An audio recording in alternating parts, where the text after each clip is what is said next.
What you've just heard, and maybe pictured in your mind, is very mysterious. It's mysterious because in the transfiguration of Jesus, we seem to be in the borderlands between earth and heaven, with Jesus on a mountain, appearing alongside two great figures of Israel's past. There's Moses, who stands for the law of God and the commandments of God, and there is Elijah, who stands for the prophets, who protect the law and the commandments of God. And there is Jesus, pictured with them, a fulfillment of the law and the prophets, God's new future, the link between earth and heaven. You can notice this too. Jesus takes Peter and James and John up a mountain in order to pray.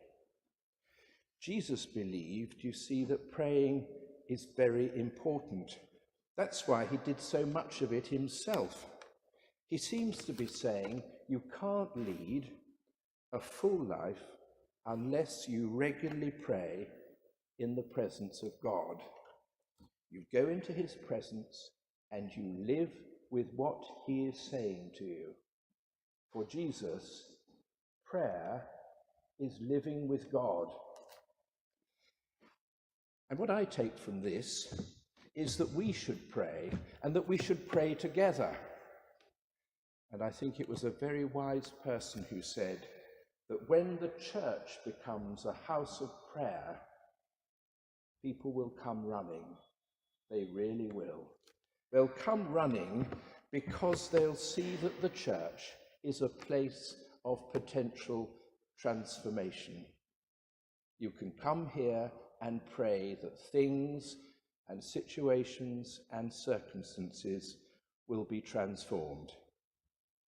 The church, then, as a place of transformation, and prayer as the means of realizing it.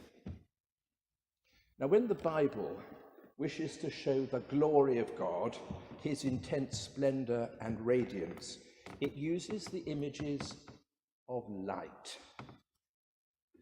And we're to see the glory of God in the radiant splendor of the person of Jesus on the mountainside. He radiates light. And the light and the radiance and the splendor are accompanied by a voice from elsewhere, the voice from beyond, the divine voice that says, listen to him, listen to Jesus. There's one other point that I'd like you to notice. Moses and Elijah are having a conversation. They're heard to say that Jesus will accomplish an exodus at Jerusalem, a divine deliverance, a way out for all of us, which is life-giving and life-enhancing. A new exodus, a new rescue mission, leading God's people into the land of the kingdom. So Moses and Elijah, two of the most reliable figures, identified Jesus as the man who will save the world through Gethsemane and Calvary. And starting this Wednesday, Ash Wednesday, we will be accompanying Jesus on his journey to Jerusalem and the cross. The transfiguration of Jesus, then, is a rich story, a story on the borderline between earth and heaven. And it shows Jesus as the fulfillment of everything that Israel was intended to be, but wasn't. He is God's new future.